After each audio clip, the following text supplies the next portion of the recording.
Hello once again to all my fellow wrestling fans and non-fans alike. Thank you for once again joining me here on Wrestling Parking Lot, where I am going to be talking about tonight's Monday Night Raw main event. And that's going to be between Kevin Owens, Roman Reigns, Big Cass, and Seth Rollins. Yes, last week, all four men competed in qualifying matches to find out who will be the new WWE Universal Champion.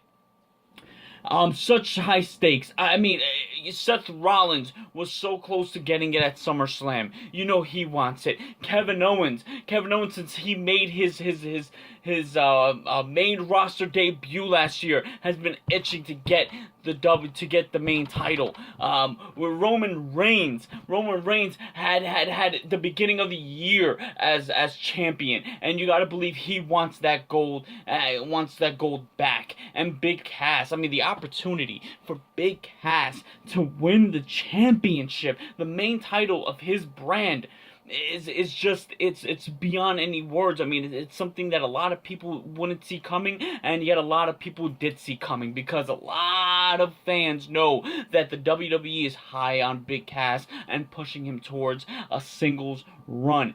But not to stay too much on Big Cass on this whole video, but people say, okay, so Big Cass wins the main title for Raw. If he wins the Universal Championship, what happens with him and Enzo? Are he and Enzo still going to be a tag team? And a lot of the internet is going around saying, you know what, this can work, because Big Cass can win the championship, be the guy be the main wrestler, and Enzo, come on, any surprise here? Enzo being the mouthpiece of the situation. I mean, it's similar to a Brock Lesnar and Paul Heyman. Although Enzo is himself, he is his own respective wrestler. It doesn't mean he has to stop wrestling. But I mean, think about it: Big Cass coming out as a champion, and Enzo being his mouthpiece. Enzo grabbing the mic and entertaining the fans with the mic, and Big Cass entertaining the fans with the wrestling. But even more so when the championship will always be at stake, as long as he has it, of course.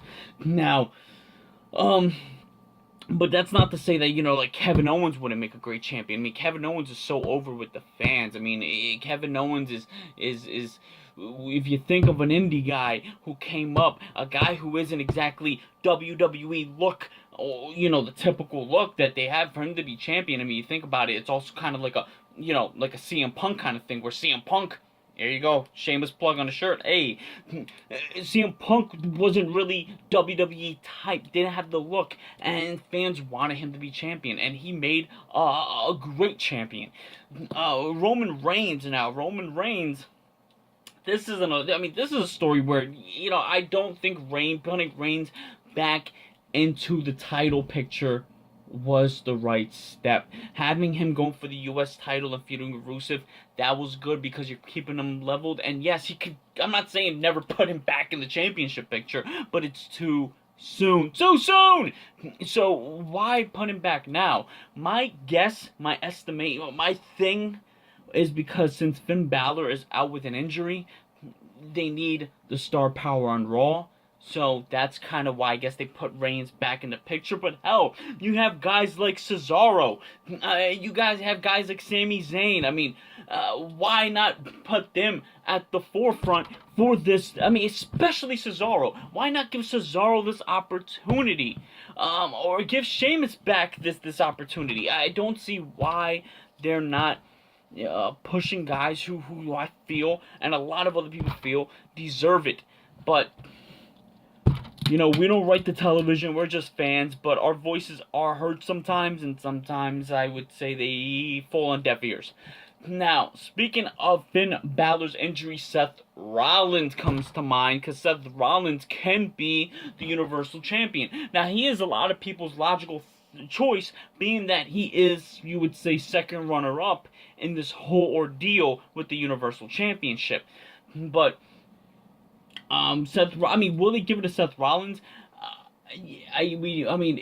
I'm a really big Rollins fan, so to see Rollins as champion, it's entertaining. He's good, but I mean, is it time to get fresh and give it to somebody new? I think it is. But speaking of Rollins, leads me to the second part of this video. I want to bring up Seth Rollins and the internet buzzing about Seth Rollins. People saying, is he too dangerous? Is Seth Rollins too dangerous in the wrestling ring? I mean, if you look at it, 2015 broke John Cena's nose with the knee to the face. Sting suffered the neck injury. Sting, what they say, retired from in-ring competition, also in 2015. And now what he did this past SummerSlam to Finn Balor with the shoulder. People saying, that, a lot of people are even going to say that Seth Rollins isn't a good wrestler. Now, I put the brakes on there and say, alright, is he too dangerous?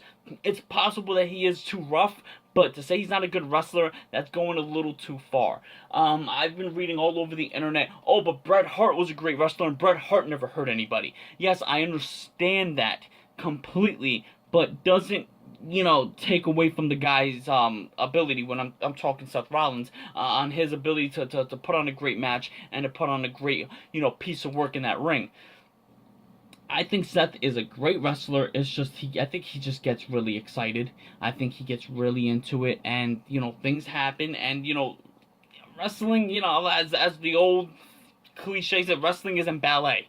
It's choreographed, but it's not for the soft-hearted. Accidents happen. The fact that he's hurt already 3 major competitors on the WWE roster, I mean, doesn't look too well for the argument. But I mean, let's face it, things happen. It's unfortunate that it happened to Balor, being that Balor just made it, and now he is no longer Universal Championship. Hell, he's gonna be out for 6 months. So let me know what you guys think. Who do you think is gonna go out on top tonight? Are you team Big Cass? Are you team Roman Reigns? Are you team KO? Are you team Seth Rollins? Let me know what you guys think about the crowning of a new Universal Championship tonight on Raw. And also let me know what you think about people saying Seth Rollins being too dangerous. Do you think Seth Rollins possibly should have been held more accountable for his actions to Finn Balor for not being as careful and having one of their main guys in Finn Balor being out for 6 months? Or do you think that it happens, it happens? I mean, hell, the guy's getting a title opportunity at this point. So let me know. Do you think Seth Rollins is too reckless in the ring? Is he too dangerous? How do you feel about his wrestling ability? Let me know. Let's keep the conversation going. Let's keep the conversation strong, and we will talk later.